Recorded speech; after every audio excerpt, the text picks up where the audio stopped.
Bonjour et bienvenue sur Marchenko, ravi de vous retrouver aujourd'hui pour la seconde partie de cette vidéo consacrée au sac à dos avec ou sans armature, toujours dans la série Parlons Rando. Si vous n'avez pas encore vu la première partie, je vous invite à la regarder ici, cela vous permettra de mieux comprendre le déroulement de cette seconde partie. Un petit résumé rapide pour bien comprendre le poids des sacs à dos à vide et surtout des capacités de charge maximum données par les constructeurs, artisans ou fabricants. Nous avons vu que pour des sacs à dos fabriqués en matière ultra légère, sans ceinture et sans armature, le poids de charge maximum était compris généralement entre 9 et 11,5 kg. Toujours en matière ultra légère, pour les sacs à dos sans armature et avec ceinture, le poids de charge maximum est annoncé aux alentours des 11 à 15 kg. Pour les sacs avec ceinture et avec armature, le poids de charge grimpe entre 15 et 18 kg, toujours pour ces sacs fabriqués en matériaux ultra légers.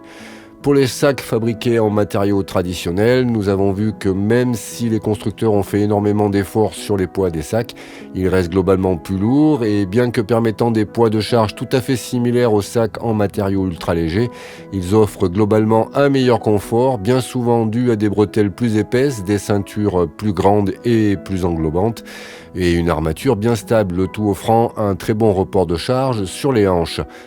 Je voulais juste en terminer concernant les matériaux. Si les sacs sont de plus en plus légers, c'est non seulement dû à tous ces nouveaux tissus, légers, résistants et même imperméables pour beaucoup, mais aussi à la qualité de l'armature. En effet, on arrive à faire des armatures aujourd'hui qui réduisent le poids des sacs tout en gardant un bon équilibre et offrant un report de poids de charge nécessaire. On retrouve notamment des armatures en plaques plastique et alu, comme ici, ou en aluminium extra léger et très fin, rien à voir avec les premières structures aluminium des sacs qu'on a déjà pu voir dans le premier volet de cette vidéo.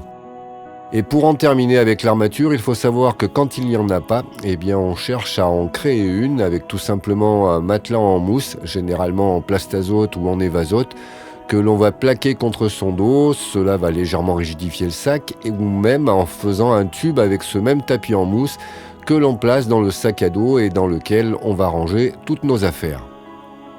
Donc concernant les critères de choix pour un sac à dos avec ou sans armature, il va falloir déjà tenir compte de quel type de randonnée vous avez l'habitude de faire ou que vous souhaitez faire.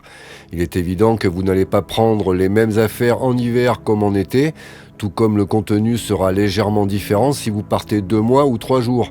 Le litrage du sac va être un des critères à prendre en compte bien sûr, autant 15 à 20 litres suffisent pour une rando à la journée, autant 40 ou 50 litres et même plus peuvent être nécessaires pour un trek de 2 mois.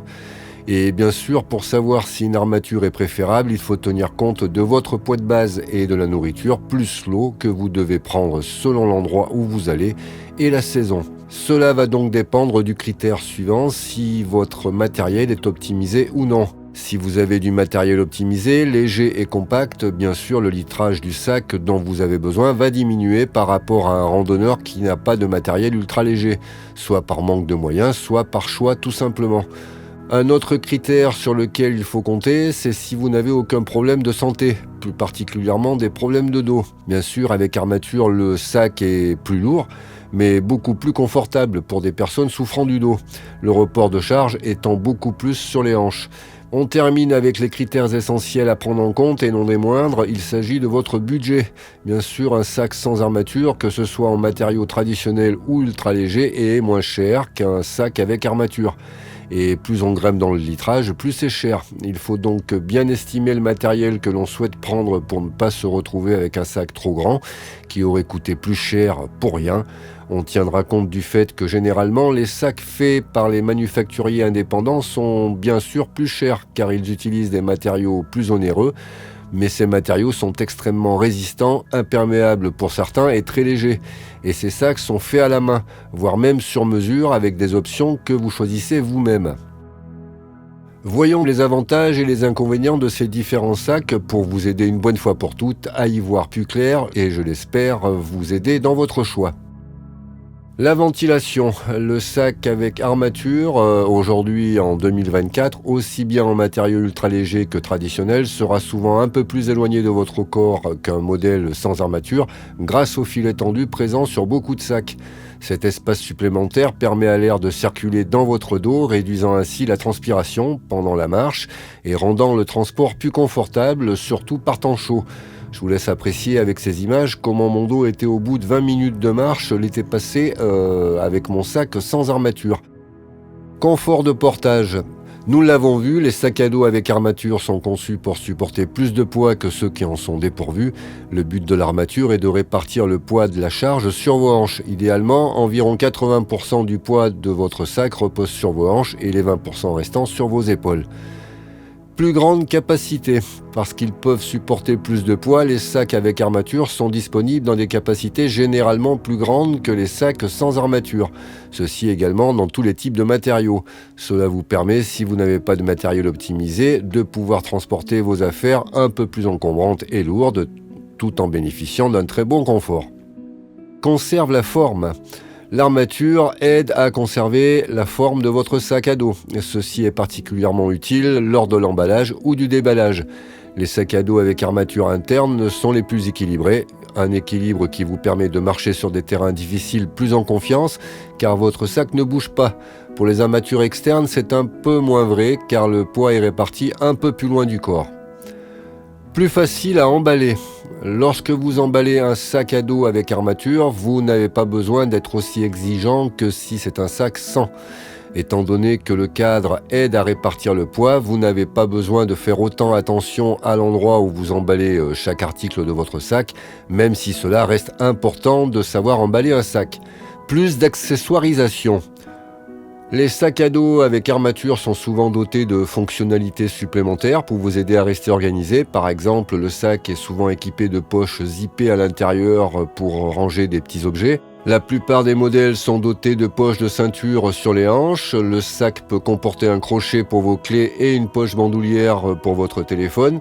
Vous pouvez également vous servir d'une poche à eau. La plupart des modèles comportent également des sangles pour arrimer le matériel. Ces petites fonctionnalités ajoutent un peu de poids mais améliorent considérablement la commodité et la convivialité. Plus protecteur. Le cadre rigide empêche le sac à dos d'être comprimé de haut en bas et d'un côté à l'autre. Cela peut aider à protéger votre équipement fragile contre l'écrasement. Plus polyvalent. Plus de matériel transportable en fonction de la saison, du type de randonnée ou de voyage, ou bien d'envie de prendre du matériel pour vous faire plaisir sur une randonnée courte, comme siège, jumelles, de quoi cuisiner, un vrai repas, etc. Grand choix de sacs disponibles. Et oui, il existe une grande variété de formes, de tailles et de styles de sacs à dos avec armature. Que vous souhaitiez un petit sac à dos ou un énorme sac d'expédition, vous trouverez forcément une option qui vous convienne, tellement le choix est large et à tous les prix. Plus lourd. Et oui, forcément, plus de matière à la fabrication avec l'armature égale plus de poids. Généralement, les bretelles sont également plus épaisses, la ceinture de hanche plus englobante et plus imposante, donc également plus de poids. Mais il est également important de noter que tous les sacs à dos avec armature ne sont pas lourds et encombrants. Les sacs à dos ultra légers modernes ne pèsent que quelques grammes de plus que les modèles sans armature, donc à voir. Plus cher, on l'a vu dans les critères, oui, un sac avec armature est plus cher qu'un sac sans. Les services de recherche et de développement des marques travaillent sur des armatures légères et le filet tendu intégré coûte de l'argent à mettre en place. Tout cela s'ajoute forcément au prix du sac à dos. Plus difficile à trouver la bonne taille. Et oui, car concernant la taille, à part la longueur de dos, sur les sacs sans armature, il n'y a pas de taille et très peu de réglages à part les rappels de charge sur certains. Et la taille pour un sac est super importante. Prenez bien le temps de le choisir, de l'essayer et même de vous faire conseiller. Moins facile à ranger. Lors des randonnées, plus difficile à ranger, soit dans votre tente la nuit ou même dans le vestibule. Plus léger, il n'y a plus d'armature, des ceintures moins épaisses, bien souvent des bretelles moins épaisses aussi, le tout faisant que les sacs sans armature sont forcément plus légers et servent en premier lieu aux randonneurs à la journée ou également à tous ceux qui ont du matériel optimisé, ceux qui veulent plus de liberté de mouvement avec un poids plus léger et ceux aussi qui n'ont pas de problème de dos. Moins cher. Dans leurs matériaux respectifs, sans armature égale moins cher qu'avec, c'est logique. Plus facile à régler, on en a déjà parlé, pas de réglage sur ces sacs, on choisit la taille de dos et voilà, plus rien à faire, pas de réglage de hauteur de dos, il n'y en a pas, il faut juste bien choisir au départ. Plus facile à ranger, à l'inverse des sacs avec armature, ces sacs peuvent se plier et donc se ranger facilement n'importe où à la maison et se faufiler facilement dans un petit vestibule de tente. Plus efficace sur le terrain. Étant moins lourds et avec des designs très simples, les sacs sans armature permettent de marcher plus longtemps, plus vite, plus loin grâce au poids en moins. Vous brûlez moins de calories, c'est pour beaucoup un atout, mais attention au confort. Moins facile à emballer. Du fait qu'il n'ait pas de structure, il est impératif de bien ranger son matériel pour que aucun objet ne vous blesse le dos, que le sac soit bien équilibré et que quand il est bien rangé, vous puissiez faire un semblant d'armature avec votre matériel. Cela demande un peu d'entraînement au début, mais cela devient vite une routine. Moins confortable. Il y a forcément moins de confort, le report de charge se faisant moins sur les hanches et on se retrouve avec un poids de sac supporté plus par les épaules et le dos. Pour ceux qui souffrent du dos, attention au poids de base. Pas de ventilation. Les sacs à dos sans armature reposent directement contre votre dos. Cela signifie qu'il n'y a pas de place pour que l'air circule et que la sueur s'évapore et s'évacue.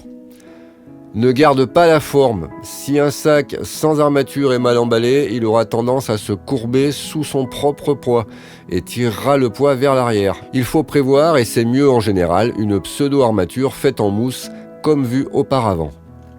Moins d'accessoirisation. Bien souvent, c'est un seul tube pour le rangement principal, 2 poches pour le côté et encore, pas toujours, une poche filée devant et voilà, il faut donc être bien organisé. Voilà les principaux avantages et inconvénients concernant les sacs à dos avec et sans armature. Au vu de tous ces critères, de ces avantages, de ces inconvénients, on peut donc en déduire que les sacs à dos sans armature sont beaucoup plus courants chez les randonneurs depuis quelques années, surtout dû au fait des nouveaux matériaux qui les rendent ultra légers. Le gain de poids et la simplicité de conception sont bien adaptés aux marcheurs avec du matériel optimisé, ne dépassant pas bien souvent les 5 ou très grand max les 6 kg de poids de base. Si on n'a pas de problème de dos particulier, alors avec un poids de base maîtrisé, pas de problème de ravitaillement en eau ou nourriture qui augmente le poids assez considérablement, eh bien le sac sans armature est préférable dans bien des cas. Ces sacs sans armature sont également parfaits pour des randos à la journée où peu de poids est nécessaire. On tiendra compte du fait que ces sacs sont moins faciles à emballer et qu'ils sont en général moins stables. Pour les randonneurs n'ayant pas de matériel optimisé, pour ceux qui privilégient le confort à la légèreté, pour tous ceux qui ont des problèmes de dos, pour tous ceux qui aiment amener un pull en plus, au cas où, une paire de jumelles, un siège ou même une canne à pêche, que sais-je, eh bien oui, vous en avez le droit. Chaque randonneur a sa façon de randonner. Pour toutes ces raisons, alors une armature sera préférable, car vous y trouverez plus de confort, plus d'espace, plus de rangement, tout en sachant qu'il sera moins facile de ranger votre sac et qu'il pèse plus lourd. Voilà, la vidéo touche à sa fin, j'espère ne pas avoir été trop long et c'est pour cette raison que j'ai divisé cette vidéo en 2 parties. Je ne pense pas qu'on puisse parler de tout cela en 3 minutes, en tout cas personnellement j'ai beaucoup de mal. J'espère que vous y aurez appris des choses et que cela aura pu vous aider à faire un choix. Je vous dis un grand merci, à bientôt et je vous souhaite à toutes et à tous de belles randos. Ciao!